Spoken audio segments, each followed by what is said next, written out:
Why do you think psychology and Buddhism are alike? How do you be kind to other religions? You've got no choice. And it's like being in a family. You know, you live in a family, your brother and sister, you're stuck with them for life. So you might as well be kind to them and learn how to sort of love one another. You don't have to be the same to love somebody. Which means that you can actually love people of other religions. You don't have to be the same. In fact, if everybody was the same, it would be really boring. My simile of I said this just after the Paris attacks. We had a little ceremony in most cities in Australia. I did the one in Perth. I did a few little words, the simile of the most beautiful sound in the world. That was in opening the door of your heart. How it goes was there was a man who lived in the middle of Australia, a long way from anywhere. No education, no TV, no internet. And one day his children, who went to proper schools and universities, they invited their father to the city for the first time. And as he was exploring the city, he heard this really terrible sound. The worst noise he'd ever heard, but he was inquisitive. He wanted to find out what was making this noise. And so he followed the noise to a back room of a house. He saw about a 6 or 7 year old boy try to play a violin. Squeak, scratch, making a terrible sound. Because he was not educated, he thought all violins sound the same. So the next day, when he was in a different part of town, he heard a very beautiful sound. He followed it to its source. It was an old woman playing a violin. She was a maestro. She'd been training for years and years and years.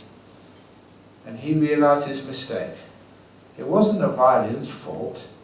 It was the person hadn't yet had the time to learn how to play the instrument properly. But when you hear a maestro playing a violin, it's just so sweet and so beautiful.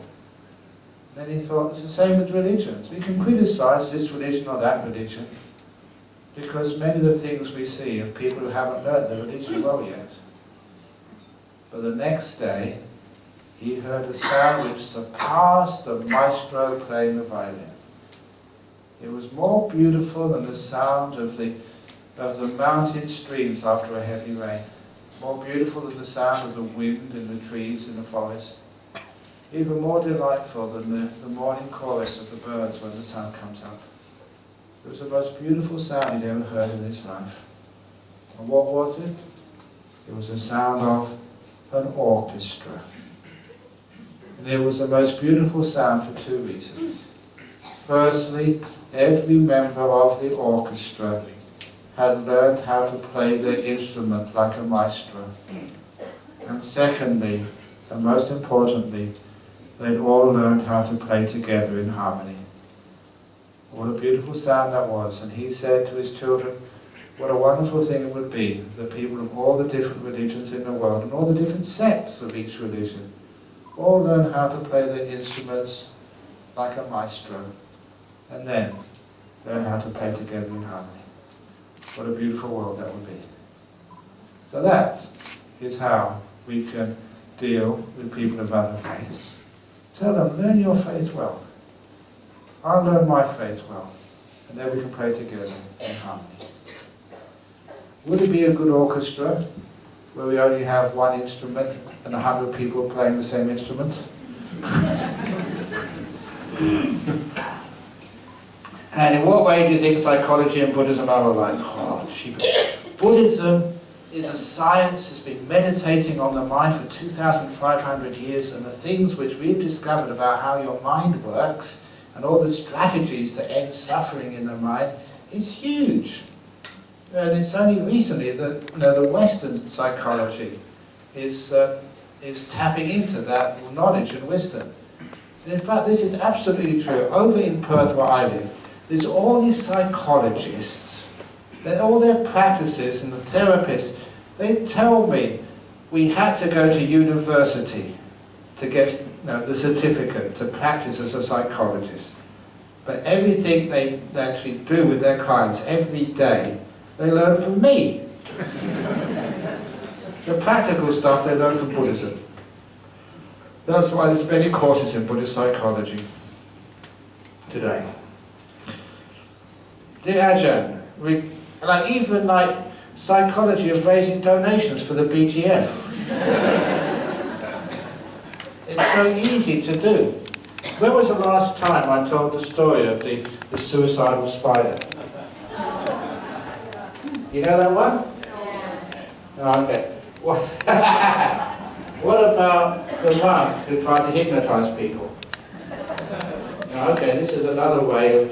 Because, you know, sometimes when you start off as a monk or you start off in a new society in Peter, it's very hard to get funds at the beginning. So this venerable, he got a new centre, but it was really difficult to pay the bills.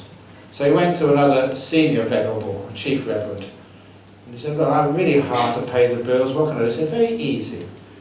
Next time you give a sermon in your hall, close the windows, turn off the aircon, make it really hot, and when you actually give a talk, give it in a monotone, very slowly, to send people asleep. But just before they fall asleep, get out your watch and just move it backwards and forwards until they're all hypnotized. And when they're hypnotized, you tell them, when you leave, no coins in the donation box. What's the highest denomination of ringgit notes? 100. No 10s, 20s, 50s okay, only 50s and 100s in the donation box. And the Reverend said, the new monk, I can't do that. No, that's fraud. He said, no, it's making merit. So he tried it. The next time that he gave a sermon, closed all the windows, turned the aircon off, make it really hot, and gave a very boring sermon. When people were about to fall asleep, got his watch out, backwards and forwards, hypnotised everybody, and then said, only 50s and 100s, no coins, no lower denominations. And when they finished, the donation box was stuffed with cash. He really cleaned up. Had a wonderful time. But he decided he can't do that every week. People will soon figure out what's going on. So he waited until he needed some money.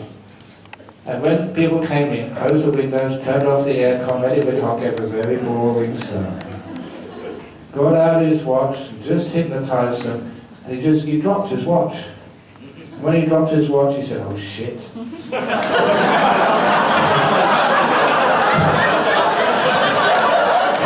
And it took them a week to clean up the